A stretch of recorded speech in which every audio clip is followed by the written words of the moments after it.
கிறிஸ்துவுக்குள் பிரியமானவர்களே, இந்த நாளுக்கான தினசரி தியான வசனம் மத்தேயு எழுதின சுவிசேஷம் 9வது அதிகாரம் 36வது வசனம்.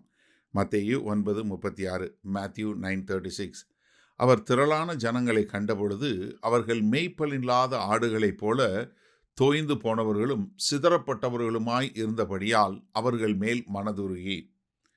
இப்போ கர்த்தர் பார்க்கும்போது என்ன பார்க்குறாரு? அவங்கள சரியான வழி நடத்தக்கூடிய மேய்ப்பன் இல்லை. ஏன்னா கர்த்தராகிய இயேசு கிறிஸ்து சொல்லும்போது நானே நல்ல மேய்ப்பன் சொன்னார். பழைய ஏற்பாட்டில் எப்பொழுதுமே கர்த்தருடைய ஜனங்களை வழிநடத்துகிறவர்களை மேய்ப்பர்கள் என்று சொல்லக்கூடிய ஒரு காரியத்தை பார்க்குறோம்.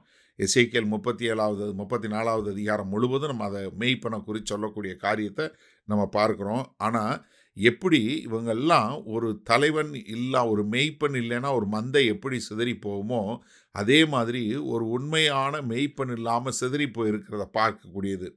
எரேமியா அதை குறித்து பார்க்கும்போது எரேமியா 9வது அதிகாரத்தில் 1வது வசனம் பாருங்களேன். என் தலை தண்ணீரும் என் கண்கள் கண்ணீரூற்றுமானால் நலமாயிருக்கும். அப்பொழுது என் ஜனத்தின் குமாரத்தி கொலையின்ன கொடுத்தவர்கள் நிமித்து நான் இரவும் பகலும் அழுவேன். வனாந்திரத்தில் வழிபோக்கன் தாபரம் எனக்கு இருந்தால் நலமாயிருக்கும். அப்பொழுது என் ஜனத்தை விட்டு அவர்களிடத்தில் இராதபடிக்கு போய்விடுவேன்.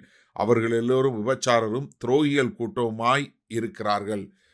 அந்த அதிகாரம் முழுவதும் வாசிச்சு பாருங்க. அவங்க பொய்யை பிரசங்கிக்கிறாங்க, பொல்லாதவங்களை காரியங்களை பேசுகிறாங்க. அந்த மாதிரி அதே மாதிரி எரேமியா 13வது அதிகாரத்தில் 17வது வசனம் பாருங்க. நீங்கள் இதை கேளாமற் போனீர்களானால் என் ஆத்துமா மறைவிடங்களில் உங்கள் பெருமை நிமித்தம் துக்கித்து கர்த்தருடைய மந்தை சிறைப்பட்டு போனதென்று என் கண்கள் மிகவும் அழுது கண்ணீர் சொரியும். எப்படி? நான் அப்படியே அழுவேன் என்று சொல்லக்கூடியதாக. அதே மாதிரி எரேமியா 14வது அதிகாரம் 17வது வசனம். என் கண்களிலிருந்து இரவும் பகலும் ஓயாமல் கண்ணீர் ஓடிக்கொண்டிருக்கும். என் ஜனம் என்கிற குமாரத்தியாகிய கன்னிகை மகா வேதனையுள்ள அடிமையினாலும் கொடிய காயத்தினாலும் சேதப்பட்டிருக்கிறாள். என்ன ஒரு மேய்ப்பன் இல்லாமல், ஒரு தலைவன் இல்லாமல் மந்தை எப்படி இருக்குமோ அப்படி இருக்கும். காரணம் என்ன? கர்த்தர் மன உருக்கமுள்ள தேவன். அவர் மனதுருக்கம் உள்ளவராய். சங்கீதம் 86வது சங்கீதம் 15வது வசனம் பார்க்குறோம். ஆனாலும் ஆண்டவரே, நீர் மன உருக்கமும் இரக்கமும் நீடிய பொறுமையும் பூரண கிருபையும் சத்தியமும் உள்ள தேவன். எப்படி? சத்தியமும் உள்ள தேவன். நீ யாரு? அவ்வளவு நீடிய பொறுமை, பூரண கிருபை, இரக்கம், பொறுமை, அந்த மாதிரி உள்ள தேவன். ஏன்னா யாத்திராகமம் 33வது அதிகாரம் 18வது வசனத்தில் மோசே கேட்குறாரு, ஆண்டவரே நான் மகிமையை பார்க்கணும் அப்படின்னு. இல்லை, நீ அதை பற்றி இல்லை, நான் உன்னை கடந்து போவேன். என்னுடைய தயையெல்லாம் உன் முன்னாடி. நான் என்ன 1000 தலைமுறைக்கு இரக்கம் காட்டக்கூடியவன். அப்படிப்பட்ட தேவனை காட்டி கொடுக்கக்கூடிய, அப்படிப்பட்ட தேவனுக்கு ஊழியக்காரர்களாய் இருக்கிறவங்க என்ன பண்ணிட்டாங்க? மந்தையை சிதறடிக்கக்கூடியதாய், மந்தையை தவறான பாதையில் வழிநடத்தி அவங்கள சிதறடித்து இப்போ யாருமே இல்லாமல் ஜனங்கள் இருக்கிறத பார்க்கும்போது மனதுருக்கம் உண்டா? அதே மாதிரி இயேசு கிறிஸ்து மன உருக்கம் உள்ளவராய், மனதுருகக்கூடியவராய் இருக்கிறத நம்ம அங்கே பார்க்குறோம். சரி, இந்த நாளில் அந்த வசனத்தை நம்ம எப்படி எடுத்துக்கொள்வது? எனக்கு அருமையானவர்களே, இயேசு கிறிஸ்து நானே நல்ல மேய்ப்பன்.